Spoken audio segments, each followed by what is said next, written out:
Hi friends, നമ്മൾ കഴിഞ്ഞൊരു 3 എപ്പിസോഡുകളിലായിട്ട് നമ്മൾ നോക്കിയത് അൻസാരി സുഹരിയുടെ ചില തരികിടകളാണ്. അതായത് എൻ്റെ ചാനലിൻ്റെ തന്നെ ആദ്യത്തെ 3 എപ്പിസോഡുകളിൽ നമ്മൾ പരിശോധിച്ചത് അൻസാരി സുഹരി ഉസ്താദിൻ്റെ കുറേ തരികിടകളും തക്കിയ വെച്ചിട്ടുള്ള ഉരുളലുകളൊക്കെയാണ് നമ്മൾ പരിശോധിച്ചത്. അപ്പം അതിൽ നമ്മൾ പറയാനുള്ള കാര്യങ്ങൾ പറഞ്ഞു കഴിഞ്ഞ് വീണ്ടും ഞാനത് റിപ്പീറ്റ് ചെയ്യുന്നില്ല.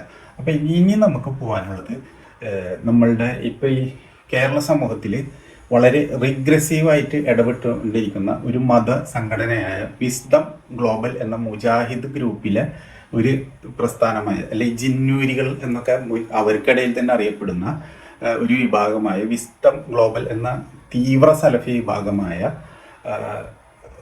ഒരു മുജാഹിദ് ഗ്രൂപ്പിൻ്റെ ഭാഗമായി പ്രവർത്തിക്കുന്ന അബ്ദുള്ള ബാസിൽ എന്ന് പറയുന്ന ഒരു യുവ ഡോക്ടറാണ്. അദ്ദേഹം മറ്റേ BDS ഡോക്ടറെ കണ്ടാണ്. പക്ഷെ അദ്ദേഹത്തിൻ്റെ സർവജ്ഞാനി എന്ന മട്ടിൽ പുള്ളി കേരള സമൂഹത്തിലേക്ക് തള്ളിവിടുന്ന ഒരുപാട് കാര്യങ്ങളുണ്ട്. അദ്ദേഹം ഈ സന്തോഷ് ജോർജ് കുളങ്ങര മുതൽ ആൽബർട്ട് ഐൻസ്റ്റീനെ വരെയും അദ്ദേഹം ധൈര്യപൂർവ്വം വിമർശിക്കും. അതിനുവേണ്ടി കേരളത്തിൽ അങ്ങോളം ഇങ്ങോളം ഓടി നടന്ന് ക്ലാസ് എടുക്കും. എന്നാൽ അദ്ദേഹത്തിന് സ്വന്തം മതത്തെക്കുറിച്ച് പോലും കാര്യമായ യാതൊരു ധാരണയില്ല എന്നുള്ളതാണ് വസ്തുത. ഒരാൾക്ക് വിദ്യാഭ്യാസമൊക്കെ ഉണ്ടാവാൻ, അല്ലെങ്കിൽ ഒരാൾക്ക് വിവരം ഉണ്ടാകാൻ വിദ്യാഭ്യാസം ഒരു അടിസ്ഥാന യോഗ്യത ആണെങ്കിൽ പോലും വിദ്യാഭ്യാസം കുറഞ്ഞവർ പോലും വായനയിലൂടെയും പരിശ്രമത്തിലൂടെയൊക്കെ വിദ്യാഭ്യാസമുള്ള ആളുകളെക്കാൾ ഒരുപാട് മേലെ അവരെ ജ്ഞാന നിലവാരം വർദ്ധിപ്പിച്ചതായിട്ട് നമുക്ക് കാണാൻ കഴിയും. അങ്ങനെ പലരെയും നമുക്ക് കാണാം, ചരിത്രത്തിലും കാണാൻ കഴിയും, നമ്മുടെ വർത്തമാനത്തിലും നമുക്കത് കാണാൻ കഴിയും. പക്ഷെ ഈ അബ്ദുള്ള ബാസിൽ എന്ന് പറഞ്ഞ വ്യക്തി അങ്ങനെയല്ല. അദ്ദേഹത്തിന് ഇതിനെക്കുറിച്ചൊന്നും ഒരു ചുക്ക് പറഞ്ഞൂടാ. പക്ഷെ സർവജ്ഞാനി എന്ന നിലയിൽ എന്തൊക്കെയോ പുള്ളി അടിച്ചു വിട്ട് പലതും തള്ളിമറിക്കുന്ന ഒരു കാഴ്ചയാണ്. അദ്ദേഹത്തിന് ആകെ കൈമുതലുള്ളത് മതഭ്രാന്ത് മാത്രമാണ്. അദ്ദേഹത്തിൻ്റെ ഇസ്ലാം മതമാണ് ആത്യന്തിക സത്യം എന്ന മൗലികവാദപരമായ വിശ്വാസവും, അതിൽ തന്നെ മുജാഹിദാണ് ശരിയായ മാർഗം. ആ മുജാഹിദിൽ തന്നെ ജിന്നൂരി ഗ്രൂപ്പായ വിസ്ഡം ഗ്രൂപ്പാണ് ഏറ്റവും വലിയ ജ്ഞാന ഭീകരന്മാർ എന്ന മട്ടിലാണ് പുള്ളിയുടെ ഭാവം പ്രകടനം. അപ്പം ഞാനിങ്ങനെ പറഞ്ഞു പോയി കഴിഞ്ഞു കഴിഞ്ഞാൽ നിങ്ങൾക്കൊക്കെ ഒരു ആസ് യൂഷ്വൽ ഒരു സംശയം വരും. കാരണം ഇയാൾ കുറേ പ്രസംഗിച്ച് ഒരു വ്യക്തിനെ കുറിച്ച് വെറുതെ വ്യക്തി അധിക്ഷേപം നടത്തല്ലേ എന്ന് തോന്നും. അപ്പം അതെനിക്കിഷ്ടമല്ല. അങ്ങനെ ഞാനൊരാളെ കുറിച്ച് തെളിവുകളില്ലാതെ അധിക്ഷേപം നടത്തുന്നത് അത് മോശമായൊരു കാര്യമാണ്. അത് ഞാനല്ല, ആരായാലും ചെയ്താലും മോശമാണ്, ഞാൻ ചെയ്താലും മോശം തന്നെയാണ്. അപ്പം ഇനി നമുക്ക് നോക്കാനുള്ളത് അതിൻ്റെ തെളിവുകളാണ്. അപ്പം അദ്ദേഹത്തിന് സ്വന്തം മതത്തെക്കുറിച്ച് പോലും വ്യക്തമായ ധാരണയില്ലാന്നും അതിൽ തന്നെ സ്വന്തം മതസംഘടനയായ മുജാഹിദ് അതിനെക്കുറിച്ച് പോലും, അതിൻ്റെ ഭിന്നതകളെ കുറിച്ച് പോലും അദ്ദേഹത്തിന് സാമാന്യ ധാരണ പോലും ഇല്ല എന്നും ഉള്ള തെളിവ് ഞാൻ തന്നേ പറ്റുള്ളൂ നിങ്ങൾക്ക്. ഞാനത് ആരോപിച്ചാൽ ഞാൻ തരാൻ ബാധ്യസ്ഥനാണ്. ആരാണോ ആരോപിക്കുന്നത് അവരാണ് അതിൻ്റെ തെളിവ് തരാൻ ബാധ്യസ്ഥൻ. അല്ലാണ്ട് വിശ്വാസികൾ പറയുന്നത് പോലെ ദൈവം ഉണ്ടെന്ന് അവർ ക്ലെയിം വെച്ചതിന് ശേഷം ദൈവം ഇല്ല എന്ന് നിങ്ങൾ തെളിയിക്കുക എന്ന് പറയുന്ന തമാശ എന്തായാലും നമ്മളുടെ ഭാഗത്തുനിന്ന് ഉണ്ടാവാൻ പാടില്ല. ഒരു ക്ലെയിം വെച്ച് കഴിഞ്ഞാൽ അവരാണ് അത് തെളിവ് തരേണ്ടത്. പക്ഷെ അതൊന്നും അവർക്ക് ബാധകമല്ല. അപ്പം അതുപോലെ നമ്മളാവാൻ പാടില്ല. അപ്പം അതുകൊണ്ടാണ് ഞാൻ പറയുന്നത്. ഏതായാലും ഇദ്ദേഹത്തിൻ്റെ ആ വിവരക്കേടുകളിലേക്കൊന്ന് പോവാം. എനിക്കത് തെളിയിക്കേണ്ടതുണ്ട്. ഞാനിത് ആരോപിച്ച നിലയ്ക്ക് എനിക്കത് തെളിയിക്കേണ്ടത് എൻ്റെ ബാധ്യതയാണ്. അദ്ദേഹം ഒരു വിവരക്കേടൊക്കെ പറഞ്ഞ് നടക്കുന്ന, ഒരു വർഗീയതയും വിവരക്കേടൊക്കെ പറഞ്ഞ് നടക്കുന്ന ഒരാളാണെന്ന് തെളിയിക്കേണ്ട ഒരു ബാധ്യത എനിക്കുണ്ട്. അപ്പം അതിലേക്ക് നമുക്ക് പോവാം. അതിൻ്റെ ഫസ്റ്റ് തെളിവായിട്ട് എനിക്ക് പറയാനുള്ളത്, ഈ അടുത്ത സമയത്ത് റിപ്പോർട്ടർ ചാനലിൽ അദ്ദേഹം കൊടുത്തൊരു ഇൻ്റർവ്യൂ ഉണ്ട്. അതിൽ റിപ്പോർട്ടർ ചാനലിൻ്റെ VS രഞ്ജിത്താണ് അദ്ദേഹത്തിന് ഇൻ്റർവ്യൂ ചെയ്തത്. ആ VS രഞ്ജിത്ത് ഒരുവിധം കാര്യങ്ങളൊക്കെ ഭംഗിയായിട്ട് പഠിച്ച് അവതരിപ്പിച്ചിരുന്നെങ്കിലും ചില ന്യൂനതകൾ പറ്റിയെങ്കിൽ പോലും അദ്ദേഹം ഒരു അമുസ്ലിം എന്ന നിലക്ക് അദ്ദേഹം ആ ഒരു പരിമിതിക്ക് അപ്പുറം തന്നെ പോയി കണ്ട് അതിന് വിഷയങ്ങളൊക്കെ പഠിച്ച് അവതരിപ്പിച്ചത് കണ്ടപ്പോൾ വലിയൊരു ഇൻട്രസ്റ്റിംഗ് ആയിട്ട് തോന്നിയിട്ടുണ്ട്. ഇനി എന്തായാലും ശരി, ഇനി അദ്ദേഹത്തിൻ്റെ വളരെ കാതലായ ഒരു ചോദ്യത്തിന് ഇദ്ദേഹം കൊടുക്കുന്ന മറുപടി, അതാണ് നമുക്കിനി കാണാനുള്ളത്. അപ്പോൾ ഫസ്റ്റ് തന്നെ നമുക്ക് അതിലേക്കൊന്ന് പോവാം. ആ ചോദ്യത്തിലേക്കും അദ്ദേഹത്തിൻ്റെ വളരെ ഭീകരമായ ഉത്തരത്തിലേക്കും, ഞെട്ടിക്കുന്ന ഉത്തരത്തിലേക്കും, എന്തിനു പറയാനും മുജാഹിദുകളെ തന്നെ ഞെട്ടിച്ച ഉത്തരത്തിലേക്കും നമുക്ക് പോവാം. വിസ്ഡം ഇസ്ലാമിക് ഓർഗനൈസേഷനും KNM മർക്കസുദ്ദവി തമ്മിലുള്ള തർക്കം വരുന്ന വഴിയാണ്. അതിന്റെ അടിസ്ഥാനം എന്ന് പറയുന്നത് വളരെ സിമ്പിൾ ആണ്. ഈ പ്രാപഞ്ചിക വ്യവസ്ഥക്കുള്ളിലാണ് ജിന്ന് എന്ന് വിസ്ഡവും അല്ല എന്ന് KNM 2002 ആ സമയത്ത് ഭൗതികം എന്നുള്ളത് എന്താ ഉദ്ദേശിക്കുന്നത്? ഈ പ്രാപഞ്ചികമായ വ്യവസ്ഥക്കുള്ളിൽ പുറത്ത് എന്നുള്ളതാണ് ഭൗതികം. ക്ലാരിറ്റി കുറവുണ്ട്. അതിന്റെ ഒരു എപ്പിസ്റ്റമോളജിക്കൽ ആയിട്ടുള്ള കാര്യം പറഞ്ഞാൽ എന്താണ് പ്രാപഞ്ചികമായ ഉള്ളിലായാൽ പുറത്തായാലും വ്യത്യാസം കുറച്ചുകൂടി സിമ്പിൾ ആയിട്ട് പറയുകയാണെങ്കിൽ ഇപ്പോൾ ഇവിടെയുള്ള പിന്നെ പല സുന്നി വിശ്വാസക്കാരായ ആളുകൾ ഒരു മഹാന്മാർ നമ്മളെ സഹായിക്കും എന്ന് വിശ്വസിക്കുന്നു. എങ്ങനെയുണ്ട്? എനിക്ക് തോന്നുന്നു പലർക്കും ബാസിൽ എന്താണ് പറഞ്ഞതെന്നും രഞ്ജിത്ത് എന്താണ് കേട്ടതെന്നും ഞാൻ എന്താണ് പറയാൻ ഉദ്ദേശിക്കുന്നതെന്നും എനിക്ക് തോന്നുന്നത് ഇപ്പൊ ഇത്രയും കേട്ട പലർക്കും വ്യക്തമായിട്ടുണ്ടാവില്ല. അത് വ്യക്താക്കാനാണ് ഇനി ഞാൻ പോണത്. അപ്പൊ ഇവിടെ ബാസിൽ കൊടുത്ത ഉത്തരം നോക്കുക. എന്താണ് നിങ്ങൾ തമ്മിലുള്ള തർക്കം എന്ന് പറയുന്നത്? അതായത് KNM അദ്ദേഹത്തിന്റെ മാതൃസംഘടനയായ കേരള നജ്വത്തുൽ മുജാഹിദീനിൽ നിന്ന് വിസ്ഡം എന്ന ജിന്നൂരി ഗ്രൂപ്പ് പിരിയാൻ കാരണം എന്താണ്, അല്ലെങ്കിൽ അവർ തമ്മിലുള്ള അഭിപ്രായ വ്യത്യാസം എന്താണ്, അല്ലെങ്കിൽ മർക്കസുദ്ദാവ എന്ന ഇതായിട്ടും ഒക്കെ ഇവർ തമ്മിലുള്ള അഭിപ്രായ വ്യത്യാസം എന്താണെന്നാണ് രഞ്ജിത്തിന്റെ ചോദ്യം. അതിന് കൊടുത്ത മറുപടിയുടെ ഭീകരത ഇത് മനസ്സിലാവണമെന്നുണ്ടെങ്കിൽ എനിക്ക് തോന്നുന്നത് ക്വാണ്ടം ഫിസിക്സിനെ കുറിച്ചൊരു ധാരണ വേണം എന്ന് തോന്നുന്നുണ്ട്. കാരണം ജിന്നുമായിട്ട് ബന്ധപ്പെട്ട വിഷയം, ജിന്നൊക്കെ ക്വാണ്ടം ലെവലിൽ വരുന്ന സാധനങ്ങളാണ്, ക്വാണ്ടം എൻറ്റാങ്കിൾമെന്റിന്റെ പരിധിക്കകത്ത് വരുന്ന സാധനങ്ങളാണ്. അതെന്തെങ്കിലും ആവട്ടെ, നമുക്ക് ഒരു പണിയാം. അപ്പോൾ ഇദ്ദേഹം കൊടുത്ത മറുപടി എന്ന് പറഞ്ഞു കഴിഞ്ഞാൽ പൊട്ടത്തെറ്റാണെന്നുള്ളതാണ്. കാരണം ഈ പ്രാപഞ്ചിക വ്യവസ്ഥക്ക് പുറത്താണ് ജിന്ന് എന്ന് KNM-ന് ഒരു വിശ്വാസമേ ഇല്ല. അങ്ങനെ വിശ്വസിച്ച് കഴിഞ്ഞാൽ KNM ശിർക്കന്മാരായി മാറി. ജിന്നും മനുഷ്യനൊക്കെ ഈ പ്രാപഞ്ചിക വ്യവസ്ഥക്ക് അകത്തുള്ളത് തന്നെയാണെന്നാണ് KNM-ന്റെ വാദം. അപ്പൊ ഇദ്ദേഹത്തിന് മുജാഹിദ് പ്രസ്ഥാനത്തിന്റെ അകത്ത് വാദം പോലും അറിഞ്ഞൂടാ. ഇദ്ദേഹമാണ് സന്തോഷ് ജോർജ് കുളങ്ങരനെയും ആൽബർട്ട് ഐൻസ്റ്റീനെയൊക്കെ വിമർശിച്ച് തൊലിയൊലിക്കുന്ന ആള്. ഇപ്പൊ മനസ്സിലായില്ലേ? KNM-ന് അങ്ങനെ ഒരു വാദമേ ഇല്ല എന്നുള്ളതാണ്. അതായത് ഈ പ്രാപഞ്ചിക വ്യവസ്ഥക്ക് അകത്ത് തന്നെ ഉള്ളതാണ് ജിന്നും മനുഷ്യരും എല്ലാം തന്നെ. പ്രാപഞ്ചിക വ്യവസ്ഥക്ക് പുറത്ത് അള്ളാഹുവും മലക്കുകളും അതുപോലുള്ള അള്ളാഹുവിന്റെ ചിങ്കിടികളും കാര്യങ്ങളും മാത്രമേ ഉള്ളൂ. അല്ല, പ്രാപഞ്ചിക വ്യവസ്ഥക്ക് അകത്തുള്ളത് ആണ് ജിന്നും മനുഷ്യരൊക്കെ. അപ്പൊ ജിന്നെയും മനുഷ്യരെയൊക്കെ പരീക്ഷിക്കാൻ വേണ്ടി പുള്ളി സൃഷ്ടിച്ചുണ്ടാക്കിയിട്ടേക്കണമെന്നൊക്കെ ഖുറാനിൽ ഒരുപാട് വാക്യങ്ങളുണ്ട്. അപ്പൊ ഈ വാദം തെറ്റാണെന്ന് വെച്ച് കഴിഞ്ഞാൽ അടിസ്ഥാന ആശയങ്ങളെ പോലും നിഷേധിക്കുന്ന വാദമാണ്. നമുക്കത് KNM-മാരുടെ വായിൽ നിന്ന് തന്നെ നമുക്ക് കേൾക്കാം.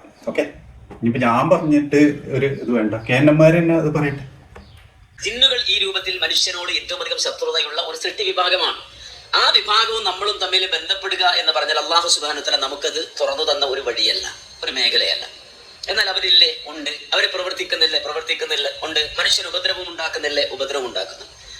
ഈ രൂപത്തിൽ വിശുദ്ധ ഖുർആനും തിരുസുന്നത്തും വിശദീകരിച്ചു തന്ന കാര്യങ്ങൾ നമ്മൾ മനസ്സിലാക്കുമ്പോൾ വേറൊരു കാര്യം കൂടി നമ്മൾ ജിന്നുമായി ബന്ധപ്പെട്ട് മനസ്സിലാക്കേണ്ടത്, നമുക്ക് തുറന്നു തന്ന ഒരു സയൻസിന്റെ ലോകമല്ല അത്. അപ്പൊ അദ്ദേഹത്തിന്റെ വാദം ഒന്ന് ആലോചിച്ച് നോക്കിയേ. സ്വന്തം മാതൃസംഘടനയെ കുറിച്ചിട്ടാണ് ഈ അദ്ദേഹം പൊട്ടത്തെറ്റ് വിളിച്ച് പറഞ്ഞേക്കുന്നത്. അങ്ങനെ ഒരു പ്രശ്നമേ ഇല്ല എന്നുള്ളതാണ്. കാരണം ഇനി ഞാൻ അതിന്റെ കൂടുതൽ വിവരങ്ങൾ വിശദീകരിക്കാം. അതായത് KNM-ന്റെ വാദം അല്ലെങ്കിൽ മുസ്ലിം വാദവും KNM-ന്റെ വാദമൊക്കെ എന്താണെന്ന് വെച്ച് കഴിഞ്ഞാൽ ഈ ജിന്നും മനുഷ്യരൊക്കെ ഈ പ്രാപഞ്ചിക വ്യവസ്ഥക്കകത്ത് തന്നെയുള്ളതാണ്. അതിൽ മനുഷ്യരും മറ്റു മൃഗങ്ങളും, അതായത് നമ്മൾക്ക് വിസിബിൾ ആയിട്ടുള്ള മറ്റു കാര്യങ്ങളും, അത് സസ്യങ്ങളാവട്ടെ മൃഗങ്ങളാവട്ടെ മനുഷ്യനാവട്ടെ മനുഷ്യർ തമ്മിലുള്ള ബന്ധങ്ങളാവട്ടെ, ഇതൊക്കെ ആലം ഷഹാദയിൽ വരുന്നതാണ്. അതായത് നമുക്ക് അവരെ മീറ്റ് ചെയ്യാൻ പറ്റും. ഇപ്പൊ നമുക്ക് ഒരാളെ കാണുന്നില്ലെങ്കിലും നമുക്ക് ഒരാളെ ബുദ്ധിമുട്ടിയാലും മീറ്റ് ചെയ്യാൻ പറ്റും. ലോകത്തിന്റെ മറ്റൊരു കോണിലുള്ള ഒരു വ്യക്തിനെ പോലും നമുക്ക് ഇന്നലെ നാളെ മീറ്റ് ചെയ്യാൻ പറ്റും. അതാണ് ഈ ആലം ഷഹാദ എന്നതുകൊണ്ട് ഉദ്ദേശിക്കുന്നത്. എന്നാൽ ഈ ജിന്നിന്റെ കാര്യം അങ്ങനെയല്ല. ജിന്നിന്റെ കാര്യം ആലം ഗൈബാണ്, അത് മറഞ്ഞിരിക്കുന്ന ഒരു കാര്യമാണ്. അതായത് മനുഷ്യന് വിചാരിച്ചാൽ പോലും ജിന്നിനെ മീറ്റ് ചെയ്യാൻ പറ്റില്ല. അപ്പൊ അതിനാണ് ആലം ഗൈബ് എന്ന് പറയുന്നത്. അപ്പൊ ഇത്തരം ഇതാണ് ഇവർ തമ്മിലുള്ളത്. അപ്പൊ ആലം ഗൈബിലുള്ള കാര്യം, KNM-ന്റെ വാദം എന്ന് വെച്ചാൽ ആലം ഗൈബിലുള്ള ജിന്നിന് മനുഷ്യർക്ക് പല ഉപദ്രവങ്ങളും കുഴപ്പങ്ങളൊക്കെ ഉണ്ടാക്കാൻ പറ്റും. പക്ഷെ നമുക്ക് അവരെ വിളിച്ച് സഹായം അഭ്യർത്ഥിക്കാനോ അവർക്ക് നമ്മളെ ആ രീതിയിൽ സഹായിക്കാനോ അത്തരം കാര്യങ്ങൾ നടക്കൂല. അങ്ങനെ ചെയ്തു കഴിഞ്ഞാൽ, നമ്മൾ അങ്ങനെ വിളിച്ചു കഴിഞ്ഞാൽ അത് ശിർക്കാണെന്നാണ് KNM-ന്റെ വാദം. ഇവർ പറയുന്നത് നമുക്ക് അത്യാവശ്യ കാര്യങ്ങൾക്കൊക്കെ അവരെ വിളിക്കാം. ഇപ്പൊ ഉദാഹരണത്തിന് അബ്ദുള്ള ബാസിൽ പൊറോട്ടക്ക് പൊടി ഒഴിച്ചുകൊണ്ടിരിക്കുകയാണ്. അപ്പൊ ആ സമയത്ത് അടുത്തെങ്ങും ഒരാളും ഇല്ല, കെട്ടിയോളും ഇല്ല, കുടുംബക്കാരും ഇല്ല, ആരും ഇല്ല. ഒക്കെ ഒരേ വഴിക്ക് കല്യാണത്തിനും വിരുന്നിനൊക്കെ പോയിരിക്കുകയാണ്. മൂപ്പരൊറ്റക്ക് നിന്ന് പൊറോട്ടക്ക് പൊടി കഴിയും.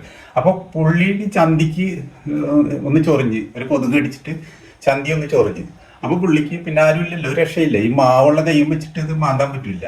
അപ്പൊ പുള്ളി ജിന്നെ എനിക്കൊന്ന് മാന്തി തരണേ എന്നെ സഹായിക്കണേ എന്ന് പറഞ്ഞു കഴിഞ്ഞാല് അത് ശിർക്കല്ല. അപ്പൊ ജിന്ന് വന്ന് മാന്തി കൊടുക്കും, പുള്ളിക്ക് ഇതായി, പുള്ളിയുടെ കൈ കഴുകാണ്ട് തന്നെ പുള്ളിക്ക് പൊറോട്ടയുടെ പൊടി കുഴക്കൽ തുടരാം. ഇതാണ് വിസ്റ്റേൺ ഗ്ലോബലിന്റെ വാദം എന്ന് പറയുന്നത്.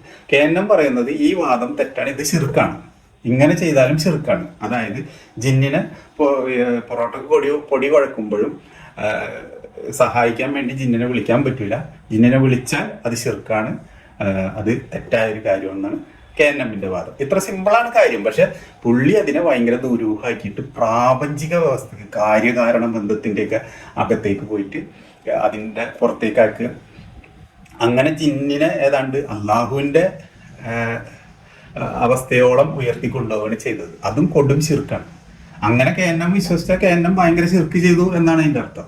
ബാസിലിന്റെ ഉടായ്പ വാദത്തെ KNM തന്നെ പൊളിക്കുന്നത് നമുക്കൊന്ന് കാണാം. അദ്ദേഹം പറയാണ് KNM ഈ പ്രാപഞ്ചിക വ്യവസ്ഥക്ക് പുറത്താണ് ജിന്ന് എന്ന് KNM വിശ്വസിക്കുന്നു. വിസ്റ്റം പ്രാപഞ്ചിക വ്യവസ്ഥക്ക് അകത്താണെന്ന് വിശ്വസിക്കുന്നു. അള്ളാഹു ഈ പ്രപഞ്ചത്തിന് ഒരു വ്യവസ്ഥ വെച്ചു. ആ വ്യവസ്ഥക്കുള്ളിലാണ് പ്രപഞ്ചത്തിലെ എല്ലാ ജീവജാലങ്ങളും. അപ്പൊ KNM വിശ്വസിക്കുന്നത് ആ കൂട്ടത്തിൽ ജിന്ന് മാത്രം അത് പൊളിച്ചപ്പുറത്ത് പോയിട്ടുണ്ട് എന്ന് പറയണമെങ്കിൽ എത്രക്ക് ഉളുപ്പില്ലായ്മ വേണം, അത് ഞാൻ അറിയില്ല, എത്രക്ക് ലജ്ജയില്ലായ്മ വേണം. ബാസിലിനോടാണ് KNMന്റെ ചോദ്യം. ഈ KNMന്റെ തലയിൽ ഈ പ്രപഞ്ചാതീത ജിന്നിനെ കൊണ്ട് കെട്ടിവെക്കണമെന്നുണ്ടെങ്കിൽ എത്രത്തോളം ഉളുപ്പില്ലായ്മ വേണമെന്നാണ് KNMന്റെ ചോദ്യമാണ്, KNMന്റെ ഒരു പ്രതിനിധിയുടെ ചോദ്യമാണ്. അപ്പോൾ അദ്ദേഹത്തിന്റെ വിവരക്കേട് മനസ്സിലായില്ലേ? KNMന് അങ്ങനെ ഒരു വാദമേ ഇല്ല. KNMന് ഇല്ലാത്തൊരു വാദം KNMന്റെ തലയിൽ കെട്ടിവെക്കുകയാണ് ബാസിൽ ചെയ്തത്. കാരണം ബാസിലിന് അത് അറിഞ്ഞൂടാ, അതാണ് സംഭവം. ബാസിൽ ബോധപൂർവ്വം നുണ പറഞ്ഞാണെന്ന് ഞാൻ വിശ്വസിക്കണില്ല. ബാസിലിന് ഇത് അറിഞ്ഞൂടാ. എനിക്ക് കാരണം ബാസിലിന്റെ ഒക്കെ ആദ്യം തുടക്കകാലത്ത് ഫേസ്ബുക്കിലൊക്കെ പലപ്പോഴും ബാസിലും ഒക്കെ ആയിട്ട് അല്ലറ ചില്ലറ ഫേസ്ബുക്കിലൊക്കെ മുട്ടിയിട്ടുണ്ട്. അപ്പൊ ആ സമയത്തൊക്കെ ബാസിലിന്റെ വിവരക്കേട് നമുക്കറിയാം. അപ്പൊ ബാസിലിന് ഇതിനെക്കുറിച്ചൊരു ധാരണയില്ല. അപ്പോൾ എന്തൊക്കെയോ പറയാനുണ്ടെന്നുള്ളൊരു ധാരണ പൊതുസമൂഹത്തിൽ ഉണ്ടാക്കിയതിന്റെ ഫലമായിട്ടാണ് റിപ്പോർട്ടർ അദ്ദേഹത്തിനെ വിളിച്ചത്. പക്ഷെ രഞ്ജിത്തിനുള്ള നോളജ് പോലും ആക്ച്വലി ബാസിലിന് സ്വന്തം മതം, ഇസ്ലാം മതം പോട്ടെ, അതവിടെ മാറിക്കിട്ടെ, ഇസ്ലാം മതത്തിനെ കുറിച്ച് ഒന്നും അറിഞ്ഞോട്ടെ, KNM എന്ന് പറയുന്ന സ്വന്തം മാതൃസംഘടനയെ കുറിച്ച് പോലും അദ്ദേഹത്തിന് യാതൊരു ധാരണയില്ല. അവരുടെ ഫിലോസഫി എന്താണെന്നോ, അവരുടെ കാഴ്ചപ്പാടുകൾ എന്താണെന്നോ, ജിന്ന വിഷയത്തിലുള്ള അവരുടെ നിലപാട് എന്താണെന്നോ അതുപോലും പുള്ളിക്ക് അറിഞ്ഞൂടാന്നുള്ളതാണ്. അല്ലാണ്ട് അത് നോണയല്ല. ഇദ്ദേഹം പറഞ്ഞ പോലെ, ഈ KNMന്റെ പ്രതിനിധി പറഞ്ഞ പോലെ നോണയല്ല. അദ്ദേഹത്തിന് വിവരക്കേടാണ്. വിവരക്കേടുള്ള ഒരാൾ ഒരു സംഘടനയെ പ്രതിനിധീകരിച്ചു വന്നു കഴിഞ്ഞാൽ ആ സംഘടന മണ്ടത്തരങ്ങളെ ഏറ്റെടുക്കേണ്ടി വരും. വേറെ നിവൃത്തിയില്ല. അതാണ് ഇപ്പോൾ ബാസിലിന്റെ വായിന്ന് കിട്ടിയത്. അപ്പൊ എന്നിട്ട് ഇതൊരു കൊച്ചു കാര്യം പോലെയാണ് ബാസിൽ അവതരിപ്പിക്കുന്നത്. പ്രപഞ്ചാതീത ജിന്ന് എന്നൊരു വാദം KNMന് ഇല്ലേ ഇല്ല. അക്കാര്യം ഒന്നും കൂടെ ഊട്ടി ഉറപ്പിക്കുന്ന ഒരു വോയിസും കൂടെ നമുക്ക് പ്ലേ ചെയ്യാം അവരുടെ തന്നെ. എന്തുമാത്രം നിരുത്തരവാദിത്തപരമായിട്ടുള്ള മറുപടിയാണ്. ഇതേ ആളാണ് ജബ്ബാർ മാഷ് ഖുർആൻ ദുർവ്യാഖ്യാനിക്കുമ്പോഴും ആരിഫ് ഹുസ്നി ഖുർആൻ ഹദീസിനെ കൂട്ടിമാറ്റുമ്പോഴൊക്കെ ഈ കളവ് പറയാൻ പാടുണ്ടോ എന്ന് ചോദിച്ചിട്ട് മറുപടി പറഞ്ഞ അതേ ആളാണ് ഈ കളവ് പറഞ്ഞിട്ടുള്ളത്. ഇത് ശരിക്കും ബാസിൽ മാപ്പ് പറയാനുള്ളതാണ്. കാരണം ഇത് സമസ്ത പോലെ വേണ്ട ഒരു മനുഷ്യൻ KNM എന്ന് പറഞ്ഞ സംഘടനയ്ക്ക് ഇതിൽ പറയില്ല. ഈ പ്രാപഞ്ചിക വ്യവസ്ഥക്ക് അകത്താണോ ജിന്ന് പുറത്താണോ ജിന്ന് എന്നൊരു തർക്കമേ ഇല്ല. എന്നിട്ട് ഞാൻ പറയാണ് ഈ ചെറിയൊരു അഭിപ്രായ വ്യത്യാസമാണുള്ളത്, ചെറുതേ. KNMന്റെ പ്രതിനിധി വളരെ വൃത്തിയായിട്ടൊരു വ്യക്തമാക്കി.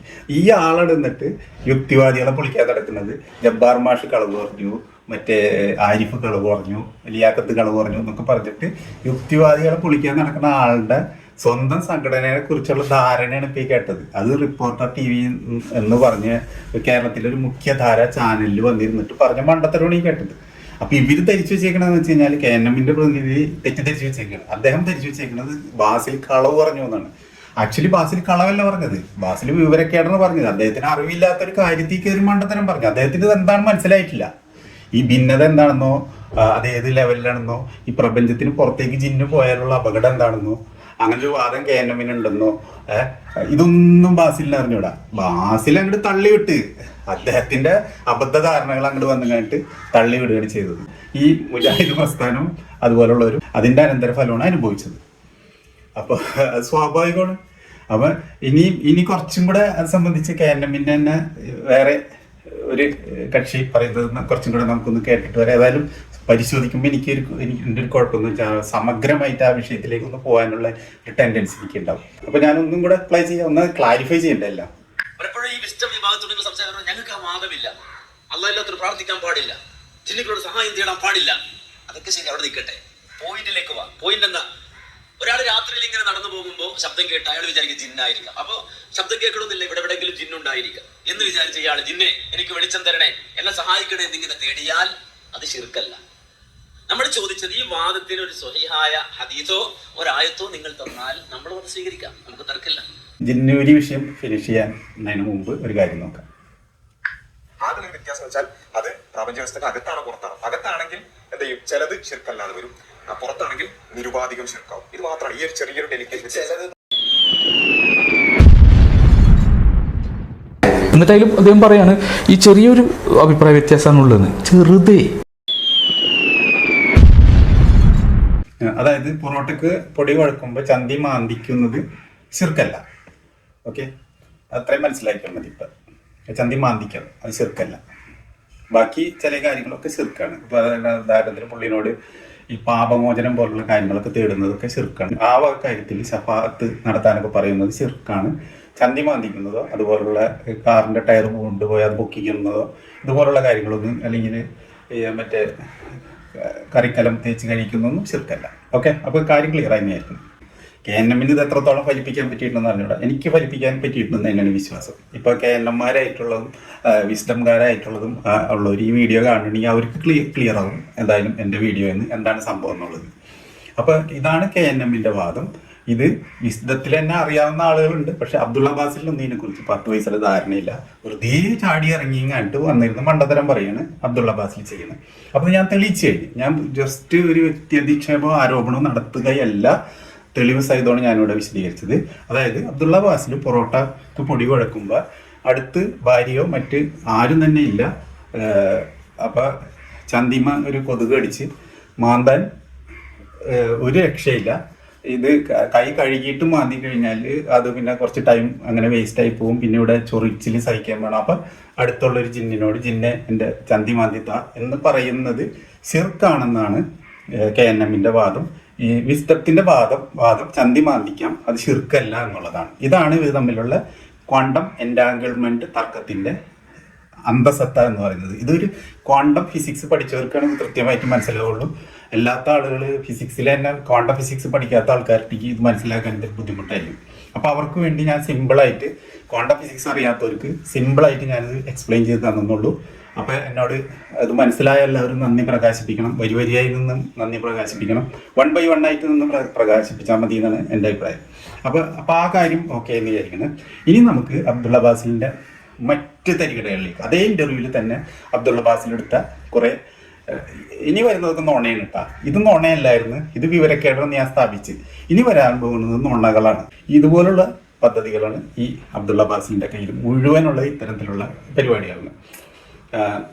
അപ്പോൾ നമുക്ക് ഈ എപ്പിസോഡ് ഏതായാലും ഇവിടെ വൈൻഡപ്പ് ചെയ്യാം. അതായത് നമ്മൾ ഈ റിപ്പോർട്ടർ ചാനലുമായിട്ട് അബ്ദുള്ള ബാസിൽ മുന്നോട്ട് വെച്ച ആദ്യം തന്നെ പറഞ്ഞ ഒരു വിവരക്കേട്. ഇനി അബ്ദുള്ള ബാസിലിൻ്റെ അടുത്ത ചില ഉടായ്പകളിലേക്ക് നമുക്ക് അടുത്ത എപ്പിസോഡിൽ പോവാം. അപ്പോൾ തൽക്കാലം ഈ എപ്പിസോഡ് ഇവിടെ വൈൻഡപ്പ് ചെയ്യാണ്. എല്ലാവർക്കും നന്ദി, ഗുഡ് ബൈ.